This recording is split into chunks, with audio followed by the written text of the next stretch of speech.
Welcome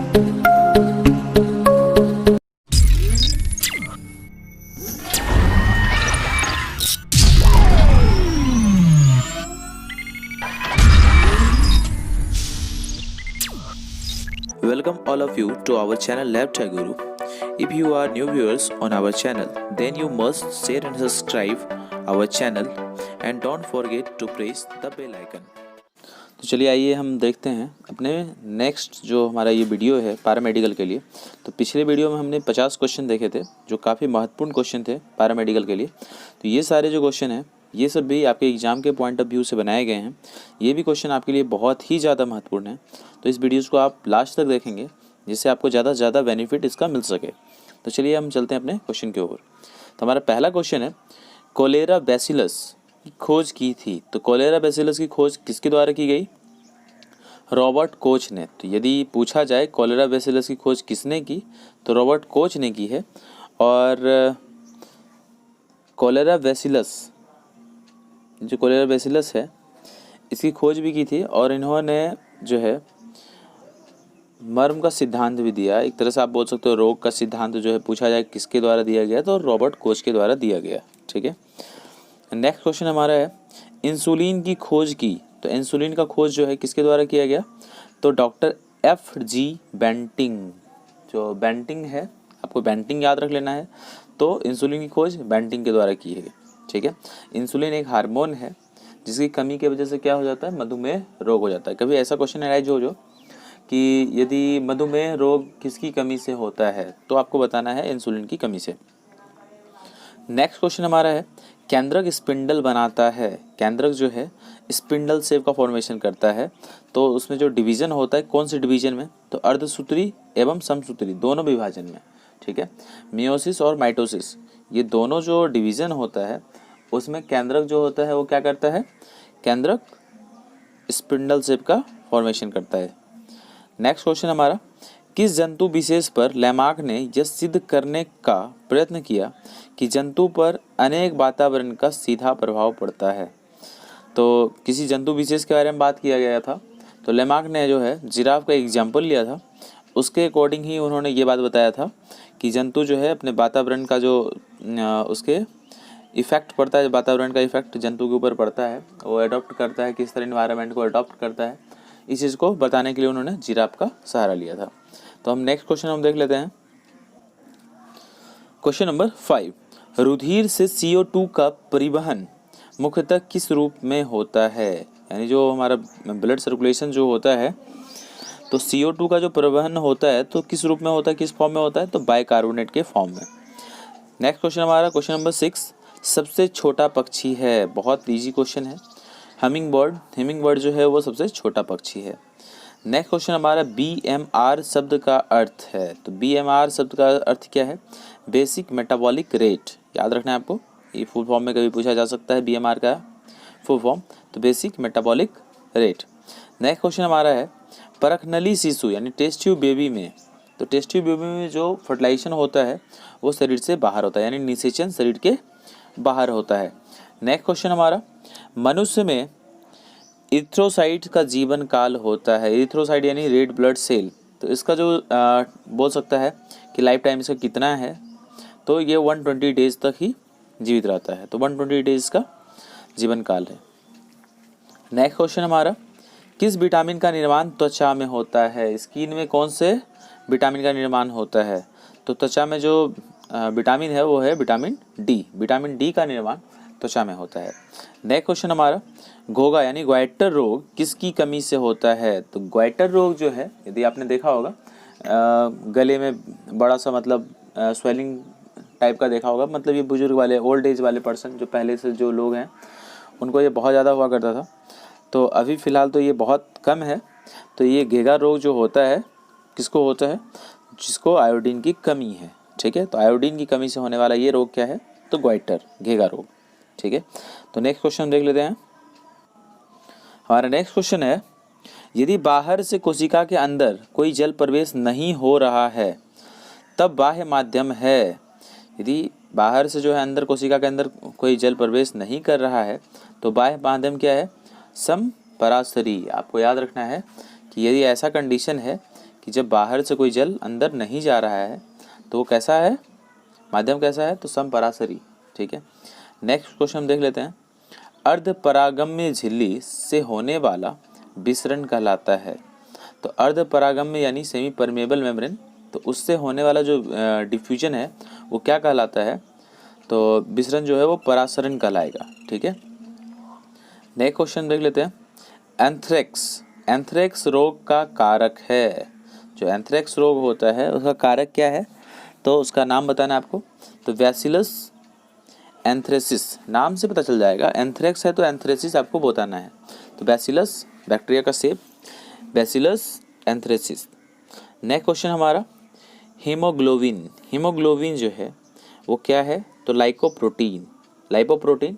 तो lipoprotein ये जो होता है हमारे ब्लड में प्रेजेंट होता है, जिसकी वजह से जो ब्लड का कलर है वो रेड दिखाई देता है। किसकी वजह से, तो हीमोग्लोबिन की वजह से। यदि पूछा जाए तो बताना है कि ये लाइपोप्रोटीन है और इसकी वजह से ब्लड का कलर रेड दिखाई देता है। नेक्स्ट क्वेश्चन हमारा क्वेश्चन नंबर 16, कोशिका विभाजन में कौन सा हार्मोन भाग लेता है। तो कोशिका जो विभाजन होता है उसमें कौन सा हार्मोन भाग लेता है, तो जियाटिन। ठीक है, जियाटिन जो है वो कोशिका विभाजन में भाग लेता है। नेक्स्ट क्वेश्चन हमारा आरबीसी की संख्या में असामान्य वृद्धि कहलाती है। यदि आरबीसी की संख्या में बहुत ज़्यादा वृद्धि हो रही है तो ये डिजीज कंडीशन ही है। तो ये डिजीज कंडीशन क्या कहलाता है, तो पॉलीसाइथीमिया। पॉलीसाइथीमिया में क्या होता है, आरबीसी बहुत ज़्यादा नॉर्मल रेट से ज़्यादा इंक्रीज हो जाता है, बढ़ जाता है। क्वेश्चन नंबर 18, केंद्रक सहित आरबीसी पाई जाती है। ऐसे तो हमें पता है मेनली जो आरबीसी होता है ह्यूमन में या मैमल्स में, तो आरबीसी क्या होता है, विदाउट न्यूक्लियस। लेकिन केंद्रक सहित आरबीसी किसमें पाई जाती है, तो याद रखना है मेढक में। ठीक है, नेक्स्ट क्वेश्चन हमारा डॉक्टर हरगोविंद खुराना को किसकी खोज का श्रेय जाता है। हरगोविंद खुराना जो है किसकी खोज की है उन्होंने, तो जीन संश्लेषण। ठीक है, तो जीन संश्लेषण की खोज का श्रेय किसको जाता है, हरगोविंद खुराना, हमारे भारत से ये बिलोंग करते हैं। तो नेक्स्ट क्वेश्चन देखते हैं। अब हमारा नेक्स्ट क्वेश्चन है प्याज की तीखी गंध का कारण है। प्याज का जो एक कैरेक्टरिस्टिक स्मेल होता है उसका रीजन क्या है, तो उसमें सल्फर यौगिक प्रेजेंट होता है। ठीक है, तो सल्फर यौगिक की वजह से ही जो प्याज का जो स्मेल है वो तीखा स्मेल जो आता है उसका कारण है सल्फर यौगिक। नेक्स्ट क्वेश्चन हमारा आनुवांशिकी के जनक कहलाते हैं। ठीक है, इनहेरिटेंस जो है तो उसके जनक। ठीक है, तो हेरिडिटी जो हम लोग पढ़े होंगे हेरिडिटी, तो हेरिडिटी एवोल्यूशन में हमने पढ़ा था कि हेरिडिटी फादर ऑफ इनहेरिटेंस। तो ये क्या है, ग्रेगर जॉन मेंडल या John Mendel. Gregor John Mendel जो हैं उनको हम लोग बोलते हैं आनुवांशिकी के जनक। ठीक है, नेक्स्ट क्वेश्चन हमारा वे अंग जो संरचना में भिन्न परंतु कार्य में समान होते हैं उसको क्या बोलते हैं, तो समृद्धि अंग। ठीक है, यानी यहाँ पे क्या होता है, संरचना क्या होता है, सेम होता है, और कार्य जो होता है संरचना भिन्न होगा लेकिन कार्य क्या होगा, समान होगा, तो उसको हम लोग बोलते हैं समृद्धि अंग। नेक्स्ट क्वेश्चन हमारा क्वेश्चन नंबर 23, कुनैन मिलता है। कुनैन जो है सिनकोना के छाल से मिलता है। सिनकोना एक पेड़ है, सिनकोना के छाल से हमें कुनैन मिलता है। ये काफ़ी मतलब मेडिसिन पर्पस के लिए बहुत ज़्यादा इस्तेमाल होता है कुनैन का। नेक्स्ट क्वेश्चन हमारा मिनीमाटा रोग का कारण है। तो मिनीमाटा रोग जो होता है किस एलिमेंट की वजह से होता है, किस मेटल की वजह से होता है, ऐसा पूछा जा सकता है। तो पारायुक्त जल। ठीक है, तो पारायुक्त जल जो होगा उसकी वजह से मिनीमाटा रोग होता है, यानी मरकरी के प्रेजेंट होने से, यदि प्रेजेंट है वाटर में तो मिनीमाटा रोग हो सकता है। नेक्स्ट क्वेश्चन है हरित गृह प्रभाव यानी ग्रीन हाउस इफेक्ट का कारण है। तो ग्रीन हाउस इफेक्ट है उसका मेन कारण क्या है, तो CO2 गैस। आपको बताना है कार्बन डाइऑक्साइड गैस जो है वो ग्रीन हाउस इफेक्ट के लिए रिस्पॉन्सिबल है। नेक्स्ट क्वेश्चन हमारा अम्लीय वर्षा यानी एसिड रेन वातावरण में किस गैस के प्रदूषण के कारण होती है। कौन से गैस के प्रदूषण की वजह से जो होता है एसिड रेन होता है, तो नाइट्रोजन और सल्फर के ऑक्साइड। याद रखना है नाइट्रोजन और सल्फर के ऑक्साइड की वजह से एसिड रेन होता है, और ये हमारे लिए बहुत नुकसानदेह है। ये पेड़ पौधे के लिए या जीवों के लिए सबके लिए नुकसानदेह होता है। जो मान लेते हैं ये एसिड रेन एक्वेटिक एनिमल्स, यानी जैसे मान लेते हैं पॉन्ड में एसिड रेन हुआ तो वहाँ पे जो एक्वेटिक एनिमल्स हैं उनको भी ये प्रभावित करेगा। ठीक है, नेक्स्ट क्वेश्चन हमारा नेक्स्ट क्वेश्चन है एक कोशिकीय यूकैरियोटिक और प्रकाश संश्लेषों को किस जगत में रखते हैं? एक कोशिकीय और यूकेरियोटिक जो जीव होता है उसको हम लोग कहाँ रखते हैं? तो प्रोटिस्टा, एक जगत है प्रोटिस्टा जगत, वहाँ पे हम लोग यूकेरियोटिक एक कोशिकीय जीव को रखते हैं। नेक्स्ट क्वेश्चन हमारा है, बहुकोशिकीय यूकेरियोटिक उपभोक्ता आते हैं। तो बहुकोशिकीय जब आ जाएंगे तो हमें याद रखना है एनिमेलिया में रखेंगे उसको, ठीक है। बहुकोशिकीय कहाँ रखना है? एनिमेलिया। नेक्स्ट क्वेश्चन हमारा, स्वच्छ जल में पाए जाने वाले पौधे का अध्ययन किस शाखा में करते हैं? तो स्वच्छ जल में पाए जाने वाला जो पौधा होता है उसको लिम्नोलॉजी, ठीक है, याद रखना है लिम्नोलॉजी में हम लोग स्वच्छ जल में पाए जाने पौधे का अध्ययन करते हैं। नेक्स्ट क्वेश्चन हमारा है क्वेश्चन नंबर 30, शोभाकारी पादपों के संवर्धन तथा अध्ययन को कहते हैं। शोभाकारी समझ में आ रहा है, यानी जो हम लोग डेकोरेशन के लिए जिसका इस्तेमाल करते हैं, जिस पौधे का इस्तेमाल करते हैं, तो उसका संवर्धन और अध्ययन को हम लोग क्या कहते हैं? तो फ्लोरिकल्चर, ठीक है, फ्लोरिकल्चर में ये सब आ जाएगा आपको। नेक्स्ट क्वेश्चन हमारा है, जीवन का भौतिक आधार क्या है? तो जीवन का भौतिक आधार क्या है? तो प्रोटोप्लाज्म, ठीक है, याद रखना है कि जीवन का भौतिक आधार क्या है? प्रोटोप्लाज्म। नेक्स्ट क्वेश्चन हमारा, बायोगैस में होती है, बायोगैस में क्या होती है, कितनी % होती है परसेंटेज? तो सबसे ज़्यादा यानी 50 to 70% क्या होता है? मीथेन होता है। तो आपको बताना है 50 to 70% क्या है इसका एक कंपोनेंट? मीथेन। उसका नेक्स्ट क्वेश्चन देख लेते हैं। तो नेक्स्ट क्वेश्चन हमारा है, सिरके के खट्टे स्वाद का कारण है। तो सिरका में क्या होता है? तो खट्टा स्वाद हमको पता है, जब एसिडिक कोई होता है तो उसमें खट्टा स्वाद आता है उसका, यानी ये इसमें कौन सा एसिड है? तो एसिटिक एसिड। सिरके में कौन सा एसिड पाया जाता है पूछा जाए तो आपको बताना है एसिटिक एसिड पाया जाता है, उसकी वजह से इसका जो टेस्ट होता है वो खट्टा होता है। नेक्स्ट क्वेश्चन हमारा है, पेस्चराइजेशन वह विधि है जिसमें दूध को गर्म किया जाता है। तो पेस्चराइजेशन में क्या होता है?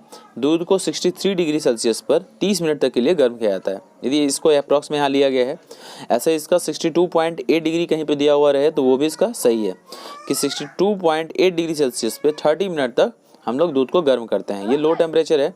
एक हाई टेम्परेचर है तो 71.7 डिग्री सेल्सियस पर 15 सेकेंड के लिए हम लोग गर्म करते हैं, तो उससे भी वो जो मिल्क होता है वो पेस्चराइज हो जाता है, ठीक है। अब नेक्स्ट क्वेश्चन देख लेते हैं। हमारा नेक्स्ट क्वेश्चन है क्वेश्चन नंबर 35, पर्यावरण से संबंधित महत्वपूर्ण संस्थान है। तो क्या है? तो NEERI, इसका फुल फॉर्म क्या है? तो national environment engineering research institute, याद रखना है आपको, national environment engineering research institute, ये हमारा NEERI का फुल फॉर्म है। ये संबंधित है पर्यावरण से, एक बहुत महत्वपूर्ण संस्थान है। तो नेक्स्ट क्वेश्चन हम देख लेते हैं, ताजमहल को किसके प्रभाव से खतरा बना हुआ है? किसके प्रभाव की वजह से खतरा बना हुआ है? जो कलर में चेंजेस आ रहा है, डिप्लेशन हो रहा है मार्बल का, किसके वजह से? तो SO2, यानी SO2 की वजह से क्या होता है? जो एसिड रेन होता है उसके वजह से क्या हो रहा है? ताजमहल का जो ऊपर का जो परत है वो धीरे धीरे क्या हो रहा है? कोरोड हो रहा है, यानी येलोइश हो रहा है। नेक्स्ट क्वेश्चन देख लेते हैं, प्राकृतिक रूप से पाई जाने वाली शर्कराओं में सबसे मीठा शर्करा है। तो प्राकृतिक रूप से जो पाए जाने वाले जो शर्करा हैं उसमें सबसे ज़्यादा मीठा शर्करा कौन सा है? तो फ्रुक्टोज। याद रखना है कि सबसे मीठा शर्करा जो प्राकृतिक रूप से पाई जाने वाली होती है उसमें फ्रुक्टोज जो है वो मेन है, ठीक है। क्वेश्चन नंबर 38, 5 जगत वर्गीकरण प्रणाली प्रतिपादित की, किसके द्वारा प्रतिपादित किया गया? तो विटेकर। तो विटेकर जो है 1969 में विटेकर ने 5 जगत प्रणाली को प्रतिपादित किया। तो पांचों जगत में कौन कौन से आते हैं? तो उसमें मोनेरा, प्रोटिस्टा, पादप, कवक और एनिमेलिया, तो ये सारे उनके जगत हैं, ठीक है। हिंदी में यदि नाम बोला जाए तो मोनेरा मोनेरा ही होता है, प्रोटिस्टा प्रोटिस्टा होता है, जो पादप जगत यानी प्लांटी है, कवक फंगी जो है वो कवक में आएगा, और एनिमल यानी जंतु जगत, ठीक है। नेक्स्ट क्वेश्चन हमारा, द्विनाम पद्धति प्रस्तुत की थी। जो द्विनाम पद्धति है वो किसके द्वारा प्रस्तुत की गई? तो इसका हो जाएगा लिनेयस, कार्लस लिनेयस, 1753। ये यदि डेट पूछा जाए तो आपको याद रखना है 1753 में कार्लस लिनेयस के द्वारा नामन जो द्विनाम पद्धति है उसको दिया गया था, ठीक है। द्विनाम पद्धति में क्या होता था? उसमें 2 नाम होता था, जिसे हम लोग देखते हैं, जैसे मनुष्य का नाम होमो सैपियंस है, तो होमो सैपियंस है तो वहाँ पे स्पेसीज नाम, ठीक है, वो नाम होता था, और वो किस जगह से बिलोंग करता है वो नेम, ठीक है। तो दो होता है, एक जेनेरिक नेम होता है और एक स्पेसीज नेम होता है। तो ये याद रखना है आपको, वो दोनों से मिलके हमारा कोई भी जो साइंटिफिक नेम होता है वो बना होता है, जेनेरिक नेम और स्पेसीज नेम से।